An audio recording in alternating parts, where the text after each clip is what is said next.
নমস্কার বন্ধুরা, আমার শ্বেতা ব্যানার্জির কুকিং চ্যানেলে সবাইকে স্বাগত। আজকে বানাতে চলেছি ঠেকুয়া। ছট পুজোর যে স্পেশাল একটা ঠেকুয়া বানায়, এখন আমরাও সবাই বানাতে থাকি, তো সেরকমই একটা রেসিপি চলুন শেয়ার করছি। প্রথমে আমি এখানে এই একটা বাটি, যে কোনো একটা বাটি মাপ করে নিয়ে সেই বাটিতে আমি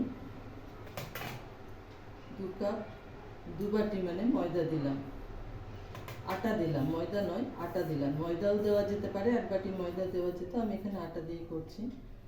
আর ওর সাথে হাফ বাটি সুজি দিয়ে দিলাম, আর এর সঙ্গে 1 চামচ এলাচের গুঁড়ো দিয়ে দিলাম। এবারে দিতে হবে এর সাথে ময়ান দিতে হবে। তো আমি গাওয়া ঘি এখানে এর সঙ্গে ময়ান দিয়ে দেব।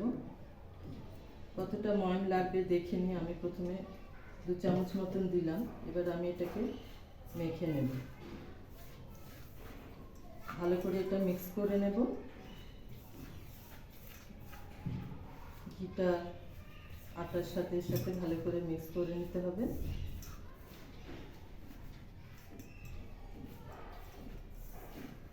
এবারে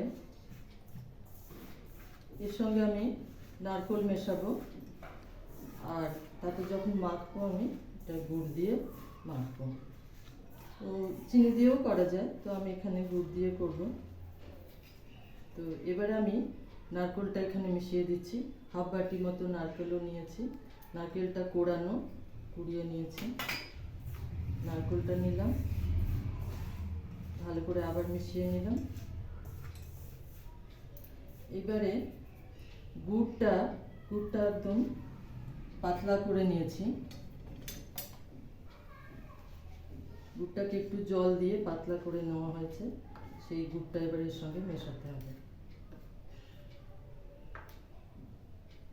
গুড়টা আমি মেশাচ্ছি। খুব বেশি পাতলা করা চলবে না, এটা একদম শক্ত মাখতে হবে। তো এভাবে দেখি জল কেমন লাগবে। জল খুবই সামান্য হয়তো লাগবে।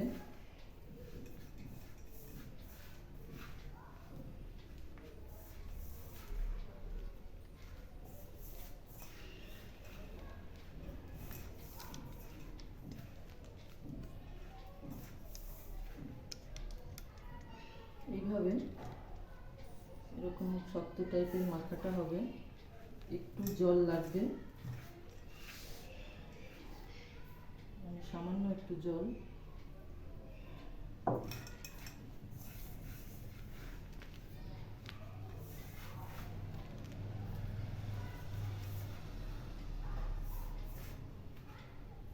এভাবে এটাকে মেখে নিতে হবে শক্ত করে।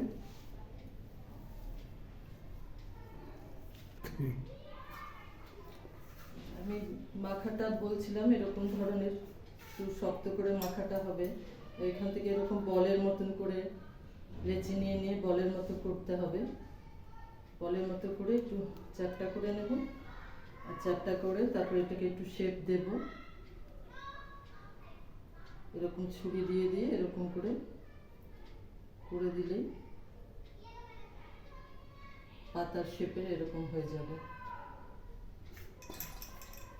আরও একটা যেমন নিয়েছি লেচি, আবার এটাকে একটু চ্যাপটা করে নিলাম। এটা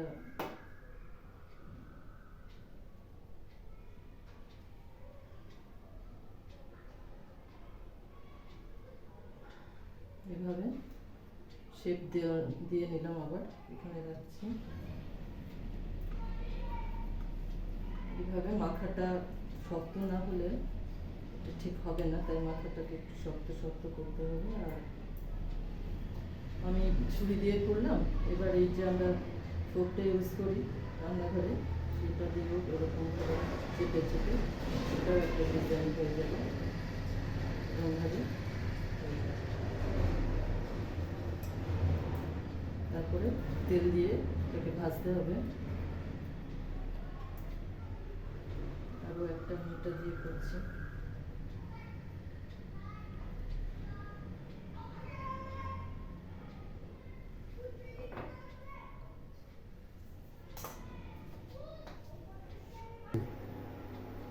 এবার আমি একটা কড়াইয়ে সাদা তেল কিছুটা বসিয়ে রেখেছিলাম। সাদা তেলটা গরম হয়ে হয়েছে। এবার এইগুলোকে ঠেকুয়াগুলো ধীরে ধীরে দিয়ে দেব।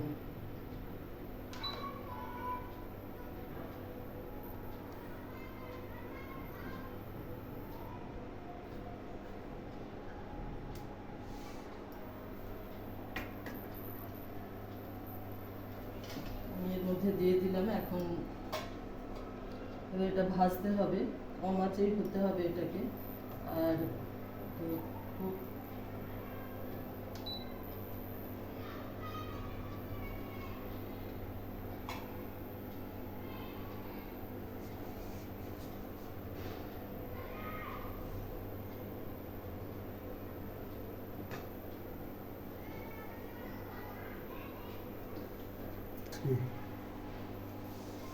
ভাজতে দিয়েছিলাম, একটা পিঠ হয়ে গেছে, আমি উল্টে দিচ্ছি। এবার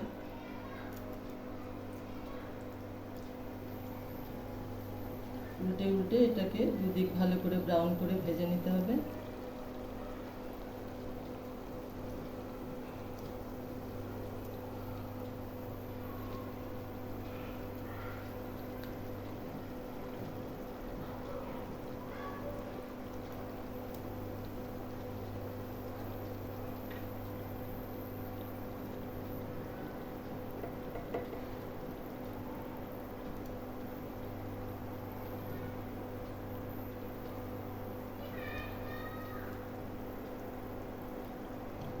এগুলো এবার হয়ে এসেছে, আমি এগুলো উঠিয়ে নেবো। এবার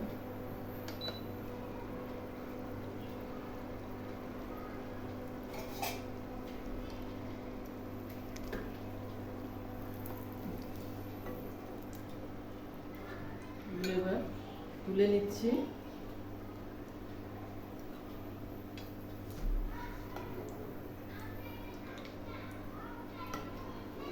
এইভাবে কম আঁচে দুটো দিক ভালো করে ভেজে নিতে হবে।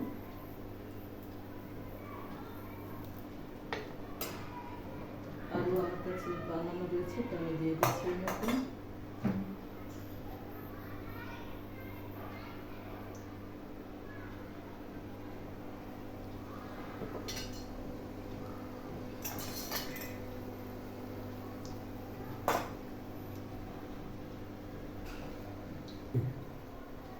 এটা একটা পিঠ তো হয়ে গেছে, আমি অন্য দিকটা উল্টে দিচ্ছি। এইভাবে উল্টো পাল্টা করে ভালো করে ব্রাউন করে ভেজে নিতে হবে।